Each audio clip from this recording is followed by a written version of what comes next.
pada hari ini. Kami persilakan Pak Menteri.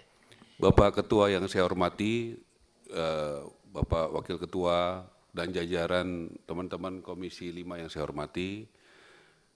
Assalamualaikum warahmatullahi wabarakatuh. Shalom, salam sejahtera buat kita semua. Tadi saya mendengar, terima kasih sekali, dan saya sangat menunggu acara hari ini. Terus terang saya menunggu, kita sudah ajukan itu dari bulan Januari peta jalan. Betul ya Pak ya? Baru kita bahas sekarang, 4 bulan kemudian. Jadi saya ingin sekali ada waktu yang cukup. Tadi saya mendapatkan masukan, Bapak sudah mengenali, apalagi Pak Ridwan Bae ini senior kita semua, sudah pengalaman di sini, ada masalah soal keterbatasan dana. Bapak tahu persis berapa dana kita. Ada masalah ada soal lahan, ada soal kualitas, ada soal ketidaktepatan sasaran. Ada soal SKB 3 Menteri, kita sudah bulan Januari itu kalau tidak salah, sudah bikin supaya PPN, BPHTB, PBG gratis, sampai sekarang masih ada 70 bupati wali kota yang belum jalanin, padahal masuk dalam NKRI. Padahal itu untuk membantu rakyat kecil. Ya, supaya jangan dibolak-balik di media itu Pak. Ya, kenapa itu bukan kewenangan kami Pak? Ya, kami juga sudah mendapatkan bantuan luar biasa dari pimpinan DPR, Pak Dasko, Pak Misbakun, dari Bank Indonesia, kemudian juga dari Departemen Keuangan untuk pendanaan dari BI. Bapak juga mungkin ini kesempatan yang baik untuk menjelaskan. Bagaimana itu buat bisa LPLPP dan buat subsidi. Saya sudah mendapatkan direction langsung, ditelepon sekali, berbicara langsung 2 kali. Soal bagaimana Presiden perintahkan saya untuk bagaimana penjara menjadi rumah. Karena penjara itu ada di tengah-tengah kota dan sudah sangat kredit di situ. Supaya dipindahkan. Kami sudah rapat 2 kali. Saya mohon kalau boleh betul-betul kita menyatu. Ya, bagaimana satu-satu saya dengar dan saya tahu teman-teman berpengalaman dan punya niat baik. Supaya kita bisa rumuskan satu-satu ini bagaimana. Kemarin ada Pak Huda itu usulkan soal undang-undang perumahan. Kemarin Unian Berimbang itu kami sudah siapkan Pak. 3 bulan saya sudah kirim surat ke Presiden Pak. Untuk organisasinya dibentuk. Undang-undang yang bagus untuk keadilan sosial. Pengembang besar bangun 1 rumah mewah, 2 rumah sedang, 3 rumah kecil. Tetapi sampai sekarang belum jalan. Apa masalahnya? Saya baru 6 bulan di sini, tapi kenapa belum nggak jalan-jalan gitu? Nah, apakah kita mau buat itu atau kita mau rubah semua? Supaya kita buat undang-undang perumahan yang menyelesaikan masalah semua, tadi tanah, keuangan dan sebagainya. Itu saya mohon kita bicarakan terbuka di sini. Mana yang lebih efektif? Mana yang lebih produktif dengan situasi sekarang? Jadi saya juga berharap kita satu-satu Pak, ada paling tidak catatan saya soal pendanaan, 2 soal lahan, 3 soal tepat sasaran, 4 soal kualitas, 5 bagaimana koordinasi semuanya itu. Sampai hari ini kami sudah rapat, termasuk tadi malam kami rapat Pak, sesudah saya dari IKN, ini hebat nih eselon 1 saya ajak untuk bekerja, terus terang saja ya nggak ada libur gitu ya, dan mereka siap bekerja. Saya senang mereka jajaran eselon 1, 2, ini sudah banyak bekerja dan berubah mindsetnya untuk benar-benar jadi pelayan publik. Irjen kami Bapak, kita hari ini juga saya ingatkan Bapak tolong dicek notulensi rapat kemarin, kita hari ini mau bicara BSPS. Saya tahu itu program yang diaspirasi oleh teman-teman dan banyak kepala daerah, teman-teman DPD juga. Tapi saya harus sampaikan, kami sudah menemukan dugaan korupsi yang luar biasa di Sumeneb sejumlah sekitar 108 miliar. Saya sudah undang Ketua Banggar 2 jam di kantor saya bersama Bupati Sumeneb minggu lalu Pak. Ya, dan kami sudah kasih tahu di indikasi temuannya apa aja. Dan saya sudah cek memang betul waktu itu ada teman di sini Komisi 5 itu tidak melalui Komisi 5 kan, betul kan begitu Pak? Ya betul begitu Pak ya, saya dengarkan. Gitu. Nah jadi saya mau bukaan dan saya minta ini supaya rakyat Indonesia semua tahu. Bagaimana ada uang yang sangat dibutuhkan rakyat tetapi dikorupsi, dugaan korupsi. Saya anak buahnya Prabowo dan Prabowo sudah perintahkan kita hadapi korupsi apapun risikonya. Jadi saya mau sampaikan apa adanya Pak, ya. Apa dalam pikiran kami, ya. BSPS itu program bagus, tetapi juga punya potensi disalahgunakan. Ya, punya potensi disalahgunakan. Saya tidak mau memfitnah siapapun, semua ada data buktinya dan saya akan mulai itu dengan sekarang. Kalau boleh kenapa? Saya tahu teman-teman juga mau reses.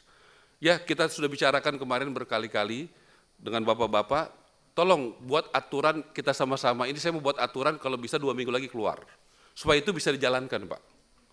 Ya, boleh nggak itu saya presentasikan sebentar, baru kita masuk peta jalan, supaya teman-teman kan mau reses juga sebentar lagi kan, begitu, supaya bisa jalan begitu. Ya, supaya ada aturan yang bagus, atau kita bicara kalau boleh bicara peta jalan sekarang, tolong saya diundang lagi untuk bicara soal BSPS khusus. Benar, itu yang benar. Oke, Ya. diundang BSPS Ya, khusus ya, ya. Oke. ya. Kemudian saya tolong diundang lagi untuk bicara relokasi anggaran, karena kita sudah sepakat kemarin kan Pak ya, Boleh, untuk boleh, bicara boleh. soal anggaran. Ayo, saya mau 3 kali rapat Pak. Satu soal peta jalan, tapi ini saling berhubungan Pak. Peta jalan itu di dalamnya ada BSPS. Anggaran di dalamnya ada BSPS. Ya. Kan Pak begitu. Menteri. Nah kita mau mulainya dari mana? Saya ikut aja Pak. Tapi Ya. ada 3 tema besar yang harusnya kita rapat dengan baik Pak. Karena kita bicara peta jalan, terus terang ya, itu juga membantu target kami. Kalau Bapak buat minta program BSPS-nya diperbanyak, terus terang saya setuju. Kenapa? Itu membantu saya. Yang saya minta masukan dan minta kita sepakat adalah prosedurnya harus sesuai aturan, datanya harus sesuai aturan. Supaya kita tidak ada masalah belakangan Ketua. hari. Itu aja Ketua. Ya. Jadi Ketua saya mohon kalau memang kita mau peta jalan, saya sudah siap, kita akan jelaskan. Ya. Siapa yang terus tadi? Silakan. Interupsi. Silakan Pak Ali Musti, silakan.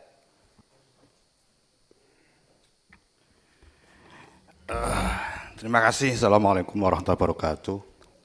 Yang saya hormati pimpinan dan seluruh anggota Komisi 5, Pak Menteri dan seluruh jajarannya.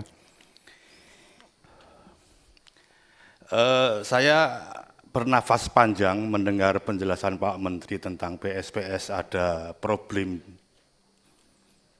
Saya coba memberikan reasoning Pak Menteri. Kali begini Pak Ali, maaf. Kita ada pilihan tadi, ada 3. Iya. Ada 3 rapat tadi yang ditawarkan oleh Pak Menteri. Apakah kita bicara 3 juta rumah dulu, kemudian kita bicara ke BSPS, kemudian kita bicara keuangan. BSPS Itulah dulu kita Pak. bicarakan Pak. BSPS dulu Pak. Agenda kita hari ini bicara 3 juta rumah Pak. Oh, Iya. kita Izin pimpinan. Ya Pak Ali ya. Jadi mengerti Pak Ali ya. Oke. Hari ini agenda kita adalah bicara persoalan 3 juta rumah. Silakan Pak. Izin, Ketua. Ya, silakan Pak Januar. Iya, kita fokus hari ini kita bicara peta jalan karena ini akan menjadi guidance kita. BSPS itu bagian kecil saja dari peta jalan kok. Cuma 83.000. Sementara ini 3 juta loh. 38.000 sorry. 38.000 cuman kan dibandingkan dengan 3 juta yang harus kita tempuh. Intinya gitu. sepakat bahwa 3 juta rumah dulu Iya, dibicarakan kita ya. tuntaskan dulu 3 juta Iya. ini kayak apa gitu loh. Baik, Terima Pak kasih Danang. Ketua. Pak Danang, silakan. Idem. Sama. Ya. Sama ya. Kita mulai 3 juta ya, Pak Ali ya. Setuju ya? Baik, Lanjut, kami Ketua, persilakan lanjut. Pak Menteri mulai 3 juta rumah. Terima kasih Pak Ketua. Saya mohon juga dijadwalkan soal 2 tadi Pak ya.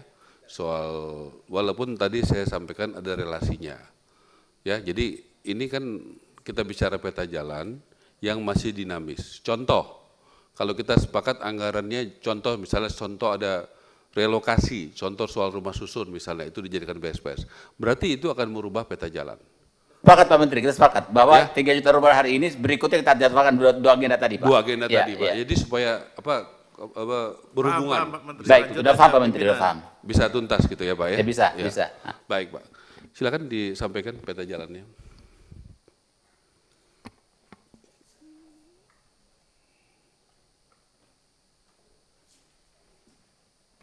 Kami jelaskan ini Pak Wamen di mana ya? Tolong dipanggil, kalau saya ada kan harus nanti ada.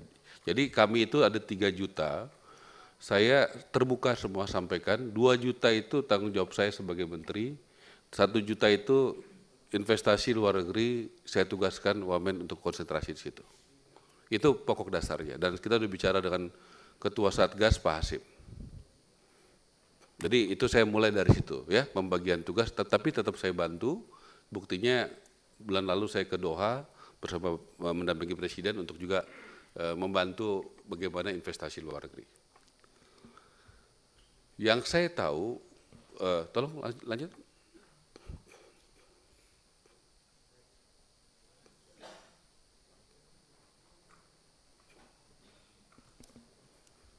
Ayo dong Pak Fitra. Ya, terima kasih. Jadi saya rasa teman-teman sudah bisa baca dan saya yakin sudah baca. Ini tidak perlu saya jelaskan lagi ya. Ya, bagaimana ini visinya, asta cita, program prioritas, program hasil terbaik. Sudah sepakat ya? Bisa kita lewatkan? Ya, lanjut. Kemudian dalam RPJMN, sektor perumahan memang sudah dimasuk di poin ke-75. Lanjut. Tujuannya kita memberi arah strategis ya untuk pembangunan 3 juta rumah secara efektif dan tepat sasaran. Kemudian keterpaduan program lintas sektor dan berpihak kepada masyarakat berpenghasilan rendah. Kemudian menjadikan acuan bersama bagi pemangku kepentingan merumuskan kebijakan program anggaran guna mendukung percepatan pembangunan perumahan. Lanjut. Ini dasar hukumnya. Ya. Lanjut. Ini saya rasa kita juga sudah paham bersama bahwa 9,9 saya lagi meminta kepada BPS Pak supaya diupdate data 2025 karena ini data 2023 dan memang disepakati dalam rapat kabinet bahwa sumber data di pemerintahan Presiden Prabowo hanya satu yaitu dari BPS dengan supervisi dari Bappedas. Jadi kami masih menunggu untuk datanya. Karena yang bisa mengeluarkan data bukan kami, tetapi dari BPS. Ya, dan saya juga sudah sampaikan pada Bapak Pimpinan, kalau boleh ada rapat dengan BPS untuk termasuk nanti data untuk program nanti kita bahas saja yang soal BSPS tadi dan program lainnya. Lanjut. Identifikasi masalah. Masalahnya, terus terang saya to the point, masalahnya adalah SDM. SDM yang ada di mana? Ada di kami. Kalau masalahnya yang paling penting itu Pak. Kemudian skema pembiayaan masih terbatas. Ya, belum terkonsolidasi lahan-lahan dan perumahan secara optimal. Ya. Nah ini saya langsung aja Pak ya, bagaimana SDM-nya kami berusaha sedapat mungkin seperti eselon 1 kami dari 8, 7 dari luar. Pak Dik dari Kementerian Keuangan, kemudian Pak Fitra dari dalam, Pak Irjen dari Kejaksaan Agung, kemudian Ibu Dirjen Kota dari DKI, kemudian staf ahli Pak Tas dari Kementerian Lingkungan Hidup, Pak Imran dari Depdagri, kemudian Pak Ajis dari Kepolisian, dan Pak Budi eselon 1 dari Bank BTN.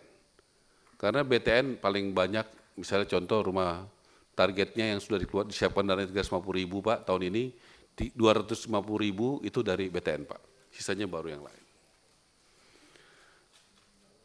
Masih ditemukan kualitas rumah dan kawasan pemukiman yang kurang baik. Nah, kemudian juga sasaran bantuan yang belum sepenuhnya tepat sasaran, itu dibuktikan dengan temuan Sekjen Irjen kami Pak, sangat tidak tepat sasaran. Regulasi bidang perumahan yang masih tumpang tindih. Ya, contoh saja Pak, misalnya kita berharap bisa 3 juta rumah, tapi ada undang-undang yang boleh untuk mengurus soal perumahan itu adalah hanya di nasional, belum sampai di provinsi, kabupaten, kota. Itu undang-undang berapa? Undang-undang nomor 23. Itu juga bagian yang kami usulkan untuk direvisi Pak. Dalam undang-undang perumahan bahwa pemerintah pusat, kabupaten, kota, dan provinsi itu punya kewajiban dan kewenangan untuk bisa mengurus perumahan. Di sini sekarang dalam undang-undang itu masih dalam kewenangan pusat. Perlindungan konsumen Pak. Perlindungan konsumen langsung saya sampaikan Pak. Laporan tentang konsumen dari YLKI, yaitu Yayasan Lembaga Konsumen Indonesia, dan dari Badan Konsumen Negara, 10 tahun terakhir ini berdasarkan laporan dari dua institusi itu, yang satu negara, yang satu masyarakat, paling banyak konsumen, Pak. Dan yang paling banyak soal mekarta. Makanya puji Tuhan kami sudah mulai menyelesaikan bukan dari masalah yang kecil, tapi masalah yang besar. Dan saya laporkan dalam kesempatan ini Pak Fitra dan timnya yang menangani, sudah mulai pembayaran Pak ya. Sudah mulai pembayaran, kalau nggak salah itu banyak orang yang sudah lunas tahun 2018 Pak Ketua. Tapi dalam seminggu 2 minggu ini sudah kami panggil Mekarta, sudah mulai ada pembayaran. Karena kami bertemu dengan ratusan orang yang sangat sedih ya dan pahit hidupnya karena sudah bayar lunas tetapi tidak dapat rumahnya. Itu paling besar adalah soal Mekarta. Kemudian penegakan hukum yang tidak konsisten dan kurang efektif. Tadi saya sudah sampaikan bahwa kami Irjen kami dari Kejaksaan Agung, inspektorat kami dari KPK, dari Kepolisian dan BPKP. Tidak ada yang dari dalam Pak Ketua. Supaya apa? Saya feeling aja begitu saya jadi menteri, saya melihat ini banyak masalah di sini. Dan terbukti keyakinan saya benar dengan apa yang ditemukan oleh Irjen. Dua yang paling besar adalah satu soal di Sumeneb, karena tidak ada satu kabupaten di Indonesia yang BSPS-nya berapa? 108, 109? 109 miliar. Dan temuannya sudah kita presentasikan di depan Pak Said. Dan kenapa Pak Said? Pak Said 4 kali atau 5 kali mewakili Madura. Dan beliau ketua Banggar. Dan Bupati Sumeneb saya undang, banyak kok medianya. Dan apa yang menjadi temuan itu disetujui. Dan setuju juga untuk penegakan hukum. Jadi kami terbuka semua, tidak ada rapat-rapat di tempat kami yang tertutup, semuanya terbuka saja. Nah, saya juga menyampaikan penegakan hukum ini juga, kami juga menemukan satu case yang luar biasa sangat memprihatinkan di NTT di Kupang. Itu saya langsung sampaikan saja Pak ya, konkret dua saja saya sampaikan, soal bagaimana ada 2.100 rumah buat ex-pejuang Timur Timur di Kupang yang dibangun oleh 3 BUMN, ya sudah selesai, belum digunakan dan kondisinya rusak, banyak yang rusak dan sangat memprihatinkan. Dan saya sudah panggil BUMN, wamennya dan BUMN-nya dan mereka mengakui bahwa itu terjadi. Dan saya sudah serahkan kejaksaan sudah. Sudah dikasih Pak Irjen ke Kejaksaan Tinggi ya? Proses. Ya, Kejaksaan Tinggi NTT. Ini belum dipakai Ketua. Sudah rusak. 2.100 rumah. Ya. Dan saya sudah sampaikan langsung kepada Presiden Prabowo hal-hal yang saya sampaikan tadi. Kenapa? Pak Prabowo pernah ditugaskan membela negara kita di Timur Timur. Jadi saya sampaikan ini apa adanya. Mungkin saya tambah lagi, sasaran penerima bantuan perumahan belum sepenuhnya tepat sasaran. Nanti pada saat BSPS kita bicaralah itu. Intinya di situ kan, yang jadi concern teman-teman Komisi 5 adalah BSPS. Concern saya adalah bagaimana saya yakin dengan teman-teman Komisi 5 sama. Nomor 1, semua sesuai aturan hukum dan tata kelola. Yang kedua, tepat sasaran dan berdampak baik bagi masyarakat. Saya yakin Komisi 5 dan kami sama. Kalau kita punya value yang sama dan tujuan yang sama, kita pasti bisa bekerja sama. Kalau luar itu pasti kita nggak bisa kerjasama dengan baik. Saya yakin teman-teman Komisi 5 pasti sama gitu, KPI-nya sama dengan kami. Lanjut. Operator, regulator, fasilitator. Kalau kemampuan pendanaan negara dalam konteks operator, termasuk juga FLPP, kalau dianggap itu operator, padahal itu adalah pembiayaan. Kemampuan kita tidak sampai, berapa Bu? 300.000 sampai? Berapa? Ibu Menteri, Ibu Dirjen, berapa? 269 Pak. Ya. Ya, tidak sampai 270.000. Itulah dari APBN dan dari FLPP. Kalau itu bukan hanya operator ya, termasuk pembiayaan Pak. Kalau yang hanya membangun berapa Pak? Kan kemarin saya minta berapa? Ya, jadi supaya kita jadi jelas. Nah, di situ ada Pak angkanya. Jadi saya mulai dengan kemampuan negara itu dari pembiayaan dan membangun itu ya 269 ya Bu ya. 269779. Di situ sudah termasuk pembangunan rumah susun, pembangunan rumah khusus dan revitalisasi susun dan BSPS. Dan penanggulangan rumah kumuh dan FLPP. Artinya yang ada uangnya di APBN. Yang sudah menjadi DIPA. Jadi PR kita, PR saya, PR kita jajaran kami adalah 3 juta kurang 269.779. Dan berkat bantuan teman-teman Komisi 5, saya sampaikan saja, Bapak-Bapak sudah tahu, sudah diumumkan Departemen Keuangan. Contoh satu case saja, dari rumah subsidi, Ibu Menteri Keuangan sudah menyampaikan dari 220.000 menjadi 350.000. Jadi sudah ada penambahan 130.000 dari satu hal, belum lagi dari CSR dan sebagainya. Yang kami sekarang sedang kerjakan, balik lagi ke operator. Ya, ada operator, regulator. Saya sampaikan saja kebetulan kami bekerja keras untuk ini. Ya, operator ini tantangan kami adalah yang dibangun ini berkualitas dan tepat sasaran. Terlalu banyak contoh rumah susun di Aceh, di mana lagi Pak? Di Sumatera Selatan ya. Sumatera Selatan, terakhir kami ke Jawa Tengah di mana? Di Klaten ya. Di Klaten yang tidak digunakan, saya nggak pakai istilah mantra Pak, tapi menurut saya sangat memprihatinkan kondisinya. Di tengah anggaran yang sangat terbatas, ya kami ini baru jadi menteri 7 bulan, jadi kami sudah lihat bagaimana kondisi-kondisi, jadi kami sangat senang kalau DPR ini mengawasi lebih ketat lagi. Karena kami 7 bulan saja sudah menemukan banyak sekali masalah. Jadi kalau makin diawasi, makin senang kami.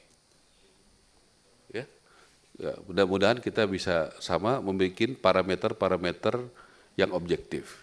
Sehingga kita bisa mengawasi supaya ke tahun ke depan tidak terjadi lagi hal-hal seperti ini. Kami sangat senang. Karena terus terang kami memerlukan bantuan teman-teman di DPR yang sangat berpengalaman untuk mengawasi proyek-proyek yang dibiayai oleh negara. Supaya ke depan tidak terjadi lagi seperti ini. Kami sangat senang. Sebagai regulator, kami berusaha untuk melakukan terobosan. Ya, coba terobosannya apa aja yang udah terjadi? Yang regulator. Ya, yang sudah terjadi. Kami berusaha bagi antara yang sudah ada. Ini Pak, kami tanggal berapa ini Pak Irjen? Bulan November. Ini yang tadi saya katakan Pak, bulan November itu kami bekerja, kita baru dilantik Oktober Pak. November itu kami sudah keluarkan, November atau Desember? Enggak, tanggal itu tanggal berapa? November? Ya, coba dibaca yang jelas dong ya, November atau Desember. Untuk mengeluarkan ini. Ini kebijakan kenapa saya dipanggil Presiden Prabowo. Pak Menteri, tolong buat karpet merah buat rakyat kecil.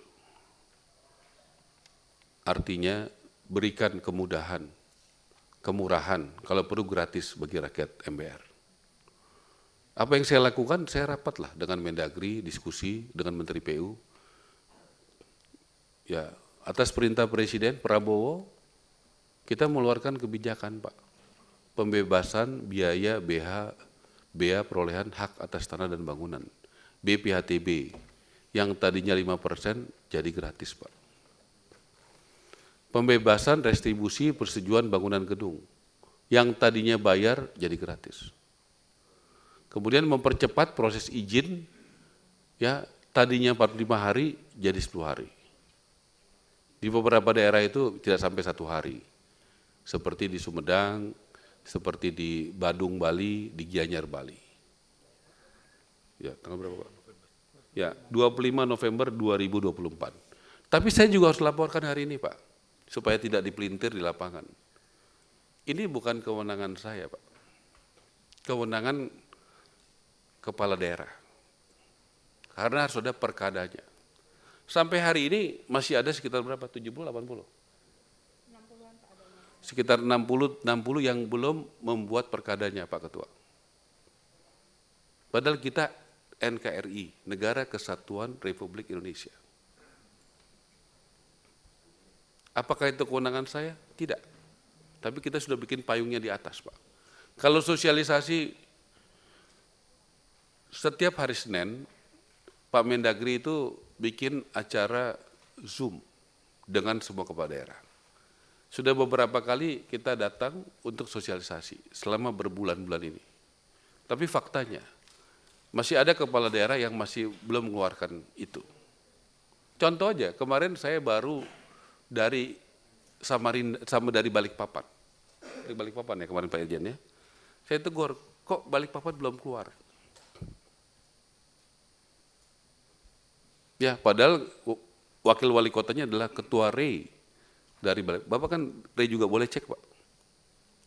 Besok kan undang pengembang, tolong tanyakan aja Pak apa adanya yang saya ngomong. Supaya kita mendapatkan kebenarannya. Dan saya senang kalau ada waktunya kita ngobrol, jadi Bapak mendapatkan masukan dari dua belah pihak, dari pengembang dan pihak kami. Supaya jadi fair gitu. Jadi kami juga menghadapi tantangan-tantangan seperti itu, tapi kami tidak cengeng, kami terus datangin dan dalam ada acara-acara asosiasi selalu saya sampaikan seperti itu Pak. Nah itu persoalan-persoalan kami. Ini kan bagus, ini arahan Presiden Prabowo. Karpet merah bagi rakyat kecil. Ya, karpet merah bagi rakyat kecil. Ya, nah jadi memang memprihatinkan Pak. Kita masih tetap semangat, tapi inilah kondisi-kondisi lapangan yang kami temui di lapangan seperti ini. Lanjut, balik lagi ke tadi. Ya, nggak ke depan tadi yang tadi yang. Ya. Nah, kemudian fasilitator Pak Ketua, saya rasa saya Menteri Perumahan yang paling banyak bertemu dengan pengembang. Saya punya datanya semua. Saya rasa saya dan jajaran paling banyak menindaklanjuti keluhan pengembang. Buktinya apa? Salah satu masalahnya adalah SLIK OJK. Kita sampai 2 kali rapat besar di OJK dan di BPKP untuk menindaklanjuti itu. Supaya Bapak kan besok rapat dengan pengembang, boleh disampaikan apa. Ada permasalahan investasi, saya undang Pak Rosan untuk ketemu dengan pengembang. Hadir langsung loh. Ada masalah izin-izin di lingkungan hidup, saya undang Menteri Lingkungan Hidup, tapi yang datang Wamennya waktu itu ya, Pak Wamennya. Banyak masalah soal pemecahan sertifikat, saya rasa sudah tak terhitung waktunya Pak Nusron ATR hadir dengan acara dengan kita. Boleh Bapak cek kok, semua ada Instagramnya, dan kita undang itu untuk hadir. Jadi sebagai fasilitator, karena kami tahu, kalau sebagai operator itu dananya terbatas sekali. Jadi kami kan tidak bisa, kalau dana terbatas ya kami buat aturan dong, merelaksasi, membuat market besar. Contoh, coba naikin biar langsung aja Pak dengan contohnya biar lebih singkat.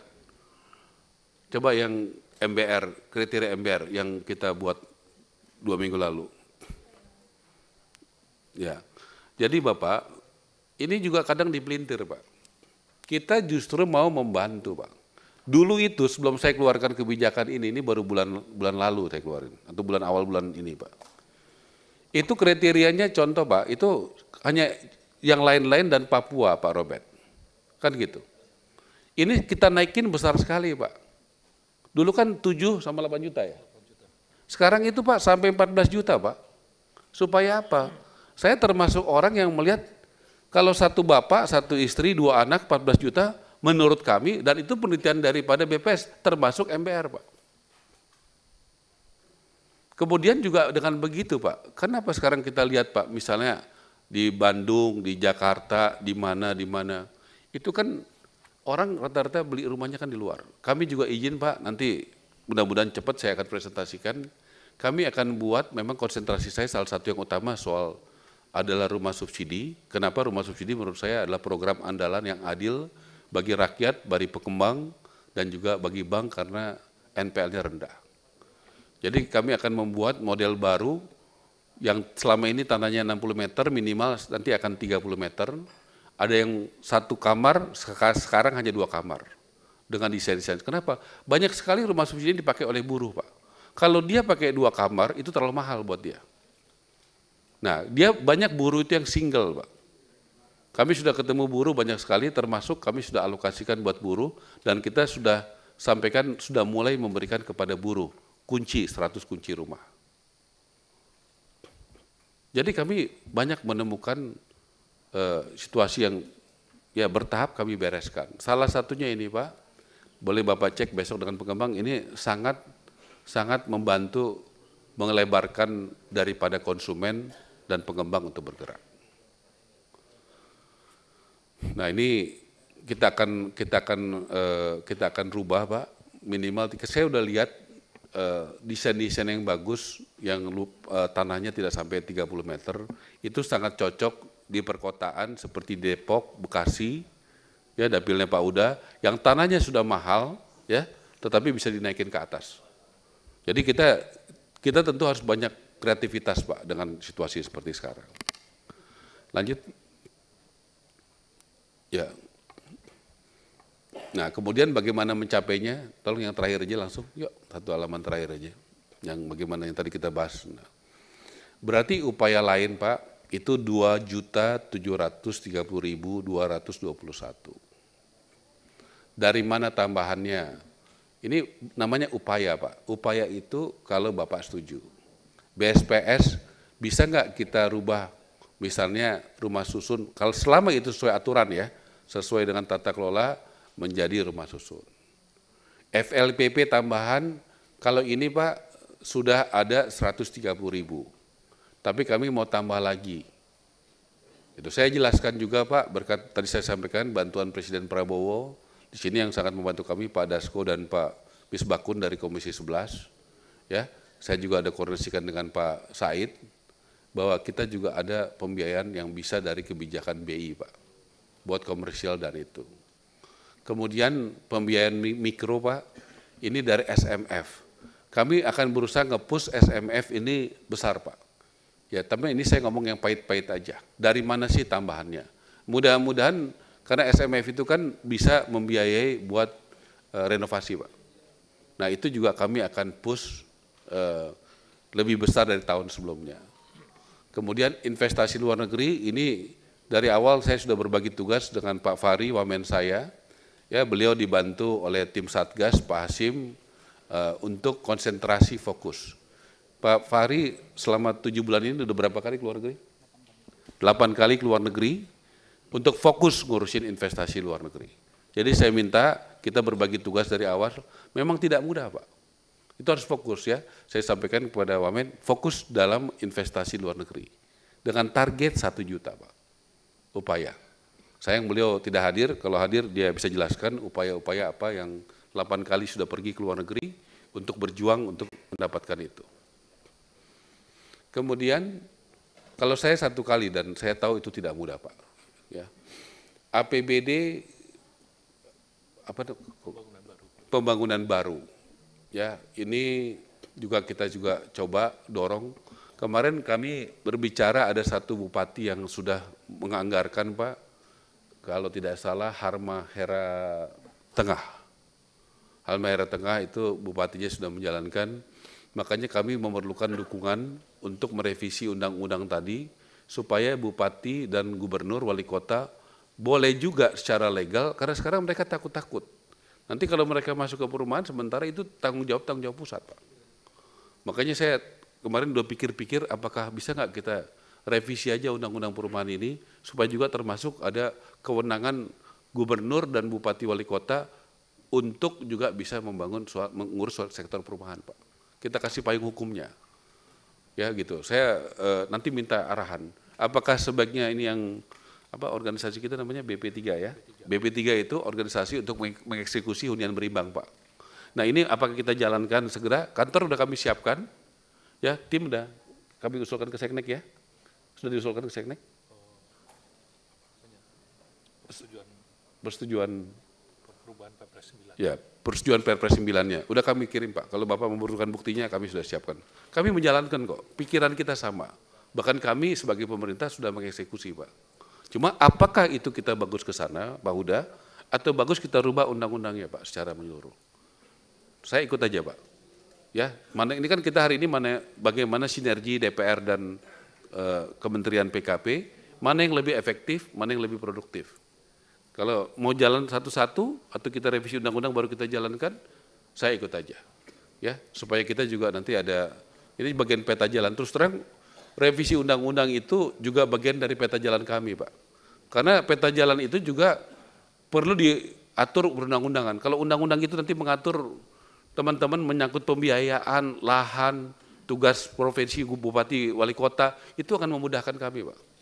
Kalau dalam undang-undang perumahan itu sudah mengakomodir semua itu. Nah, mudah-mudahan nanti kita diskusi satu-satu, Pak, soal apakah undang-undang atau kami jalankan seperti rencana semula, kita bahas topik-topiknya. Kemudian itu ada APBD buat renovasi, kemudian itu dari dana desa, karena kami juga sudah berkoordinasi dengan Kementerian Desa, Kementerian Sosial, dan Kementerian Dalam Negeri secara intensif. Jadi kami kan ada, semuanya kami himpun, Pak. Nanti dalam dashboard, nanti kalau sudah jadi saya juga akan undang teman-teman Komisi 5 ke kantor kami untuk bisa melihat bagaimana kalau kita klik, misalnya Pemda, contoh Pak Huda, Pemda Kabupaten Bekasi, bulan Januari diklik, keluar PBG-nya berapa. Ya kan gitu kan, itu kan mengetahui untuk tahun 2025 bulan Januari, Bupati Bekasi mengeluarkan PBG untuk berapa rumah. Nah, itu kami akan akses dari kami kepada Pemda-Pemda dan Kabupaten Kota. Nah, begitu Pak, supaya itu. Kemudian kami akan akses kepada bank-bank, terutama BTN, karena yang paling besar. BTN membiayai di mana? Kemudian Tapera membiayai di mana? Kemudian CSR, Pak. Coba dimasukin, dibuka yang CSR yang sudah, yang akan proses, terbuka aja semuanya. Nah ini Pak, kemarin ada masukan ya dari Ibu Novi kalau nggak salah, nggak ada sini ya. Kami juga mencoba untuk mengakseskan teman-teman Komisi 5 dengan CSR perusahaan yang mempercayakan untuk bidang perumahan. Gitu ya. Saya contoh nih misalnya Harum Energi, itu sudah selesai di Jakarta Utara. Sekarang sedang bangun rumah panggung. Rumah panggung itu dulu diawali oleh Pak Prabowo 2 tahun lalu kalau tidak salah, sebelum jadi presiden, dengan biaya sendiri. Dan saya sudah cek, ternyata masih kurang. Ini yang sudah ya, yang sudah selesai itu di bawah 30 unit. Jadi gitu, itu sudah selesai Pak, boleh dicek. Jadi uangnya nggak ada ke kementerian, itu bekerja sama dengan Universitas Pertahanan, developernya atau kontraktornya yang milih adalah dari Universitas Pertahanan, Harum Energi langsung bayar ke sana, plus 1 ambulans. Kemudian juga yang kedua, Harum Energi ini dia senangnya di pesisir Pak Ridwan Bay, nanti juga saya coba bicara untuk ke tempat di pesisir ya Pak ya. Dia maunya dari Muara Angke dia pindah ke Subang di Pantura. Nah dia bangun di Pantura, satunya unitnya 150 juta Pak. Jadi kalau 35 itu berapa itu? Sekitar 5 miliaran lah. Begitu. Jadi dia akan lanjut setiap 4 bulan dia pindah-pindah. Kemudian yang sudah selesai baru itu, kemudian yang sedang pelaksanaan di Adaru ini di Kalimantan Selatan. Saya nanti mohon dikasih cek Pak data Komisi 5 dapilnya Pak. Supaya nanti saya bisa undang dalam komunikasi dengan yang memberikan CSR. Jadi CSR ini 100% semuanya dari mereka, dan mereka ini non APBN dan non APBD dan non BUMN. Jadi misalnya Adaru itu di Kalimantan Selatan, kemudian Agung Sedayu ini sedang berjalan di Tangerang, Pak. Ini tanahnya dari perusahaan saya, 2,5 hektar, yang bangun Agung Sedayu. Jadi dari perusahaan saya 2,5 hektar di Tangerang, tidak terlalu jauh dari bandara. Kemudian Berau ini di Kalimantan Timur, Pak. Kalau ada yang dapilnya Kalimantan Timur, saya dengan senang hati akan mengakseskan, ya. Kemudian dari Kadin 500, Pak. Ini bukan tersebar di Jakarta, salah, ya. Keterangannya itu tersebar di seluruh Indonesia, di Jakarta 200. Ya. Kemudian Yayasan Buddha Suci itu yang sedang pelaksanaan 500 di Jakarta dan 500 di Bandung. Kalau ini adalah ini Pak, renovasi. Ya, renovasi. Jadi ini 1000 unit renovasi. Kadin juga renovasi. Kalau yang Adaru, Agung Sedayu, Berau itu adalah membangun rumahnya. Membangun rumahnya. Oke, kemudian yang rencana Arum Energi 35 lagi, Agung Sedayu dan Salim ini di Sebuku. Kalau teman-teman ada yang dari Kalimantan Selatan, itu dia di Kalimantan Selatan ini, Sebuku ya, pertambangan batu bara. Kota Baru ya. Oke. Kemudian dari Astra, ini saya baru ketemu minggu depan dengan pimpinan Astra, dia rencana mulai membangun bulan Juli, Pak. Bulan Juli itu 250 unit. Kemudian dari Lipo Group, ini bersyukur juga Pak James, ya sesudah dia beritikat baik memberikan Mekarta, pas saya menerima Ibu Khofifah kurang lebih 3 minggu lalu, Pak James kebetulan hadir, dia siap membantu untuk direnovasi ya ini, di Jawa Timur, di Bekasi dan Tangerang. Ini Pak Huda banyak yang di Bekasi nih, ya sama teman Tangerang. Saya nanti minta datanya teman-teman yang di dapil itu. Kemudian Barito ini di Banten dan di Jakarta, renovasi. Kemudian Buddha Suci itu ada 500 di Jawa Tengah, itu di Banyumas. Kemudian 500 di Banten itu kalau tidak salah ya, ini mohon maaf, kalau tidak salah di Cilegon, di pabriknya di Cilegon. Ya, yang baru rame-rame itu yang di Cilegon itu yang soal Kadin itu. Nah, di situ. Kemudian di Bogor 500. Kemudian di Depok 500. Saya rasa itu penjelasan untuk soal bagaimana upaya-upaya, ini kita bagi 3 Pak, yang sudah selesai, yang masih dilaksanakan artinya berproses tapi sudah mulai dibangun, yang masih ini rencana atau yang sudah disampaikan oleh pihak yang mau memberi, ini istilahnya rencana atau ya inilah itikat baik mereka seperti itu. Lanjut. Balik lagi yang tadi, yang upaya-upaya tadi. Ya, saya rasa itu angkanya Pak, pembangunan rumah swadaya masyarakat, itu ada namanya upaya ya. Kemudian juga dari GWMBI, saya mau jelaskan Pak, kami itu berbicara dengan Gubernur Bank Indonesia, dengan Menteri Keuangan, dengan ada dari BPK, kemudian dari BUMN. Ya, itu kita bicara beberapa kali. Jadi intinya dari BI itu ada relaksasi GWM, Giro Wajib Minimum. Bank itu ada uang di BI 5%, kemudian diturunkan jadi 4%, kemudian 4% itu akhirnya ada dana yang bisa kembali ke bank untuk sektor perumahan. Itu langkah-langkah yang saya berusaha hati-hati, makanya kami konsultasikan dengan BPK, dengan Komisi 10, dan juga dengan BPKP.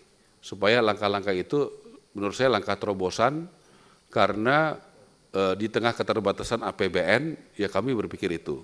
Dan semua sudah saya laporkan kepada Bapak Presiden, apa yang kami lakukan. Kemudian kalau usaha kami sudah berusaha mensinergikan soal lahan ke kereta api terutama, kemudian juga ke bank tanah, kemudian yang terbaru arahan Presiden Prabowo kepada kami sudah 2 kali rapat di penjara Cipinang bersama BPKP, Menteri Lapas Pak Agus, dan juga dengan Pak Rio, Dirjen Kekayaan Negara, dan dari KPK, dan juga sudah dengan pengembang. Jadi konsep dasarnya sekarang tata kelolanya lagi disusun. Posisinya hari ini kami minta waktu ketemu dengan Bapak Menseknek untuk melaporkan semuanya yang sudah kami lakukan dengan 2 kali rapat, supaya kami mendapatkan arahan. Salah satunya yang diminta adalah kalau nanti penjaranya itu dijadikan perumahan, berapa persen buat komersial, berapa persen buat masyarakat berpenghasilan rendah. Nah, pengembang membutuhkan informasi itu supaya bisa menghitung. Ya, memang PR kami berat, Pak. Saya harus akui sangat berat. Dan kami berusaha melakukan terobosan-terobosan terus-menerus. Ini yang baru kami bisa berhasil. Ya, pembiayaan dari Bank Indonesia sudah bisa tambahan dari 220.000 rumah subsidi menjadi 350.000 rumah. Berarti ada tambahan 130.000 rumah yang sudah ada uangnya. Dan ada lagi potensi untuk menambah 90.000 rumah. Kemudian yang buat komersial 100.000 rumah. Kemudian mengenai hubungan dengan tanah negara, kami sudah pastikan itu harus prudent, sesuai aturan, itu bekerja sama langsung dengan pengembang dan yang menggunakan tanahnya. Kemudian soal CSR, saya juga terus bergerilya supaya makin banyak perusahaan-perusahaan, oh ya itu belum dimasukkan tapi belum ada angkanya. Contoh ada perusahaan namanya TAPG, Triputra yang punya Pak TP Rahmat, itu resmi dalam RUPS-nya mengalokasikan anggaran CSR-nya untuk perumahan. Nah, jadi kami juga bergerilya kepada perusahaan-perusahaan yang tentunya biasanya perusahaan besar dan beberapa perusahaan yang terbuka, yang sudah dari pasar modal, walaupun tidak semuanya, supaya mereka bisa memutuskan dalam RUPS-nya seperti TAPG, Triputra, untuk di bidang perumahan. Nah, upayanya memang 2730 itu kita kalau bicara soal modal awal dari APBN tidak sampai 10%. Kalau hitungan saya sekitar 9%. Jadi kami harus mencari kurang lebih 91% lagi. Itulah kondisi kalau hanya berdasarkan dana dari APBN. Makanya saya sampaikan kepada Bapak-Bapak dan kementerian kami bahwa menurut saya Kementerian Perumahan dan Kawasan Pemukiman, maaf bukan lagi kementerian teknis Pak, sudah kementerian strategis. Karena harus cari dana juga tambahan untuk membiayai 91% tadi. Tolong kita punya pemahaman yang sama bahwa mungkin selama ini teman-teman di Komisi 5 tidak menghadapi situasi seperti yang saya hadapi. Ya, mungkin teman-teman selama ini menteri terdahulu tidak perlu mencari investasi, pembiayaan dari Bank Indonesia, CSR seperti yang kami alami. Tapi ini bukan alasan kami mengeluh. Kami tetap optimis, seperti Pak Prabowo juga optimis pertumbuhan 8%. Saya juga optimis tentu dengan teman-teman ya, dengan kerja keras, jujur, transparan, ya. Kami yakin kami bisa mencapai itu ya dengan kerja keras. Dan kalau pada waktunya kami tidak yakin, kami siap. Kami pembantu presiden, nggak usah ragu-ragu Pak, kapanpun kami dari reshuffle siap. Karena bagi kami adalah udah kehormatan diberikan kesempatan menjadi menteri setahun ini Pak. Ya, jadi kami nggak ragu-ragu kok. Ya, kami bekerja keras ya untuk mencapai ini. Terima kasih atas perhatiannya. Semoga Tuhan membalas kebaikan Bapak Ibu sekalian. Pak Menteri.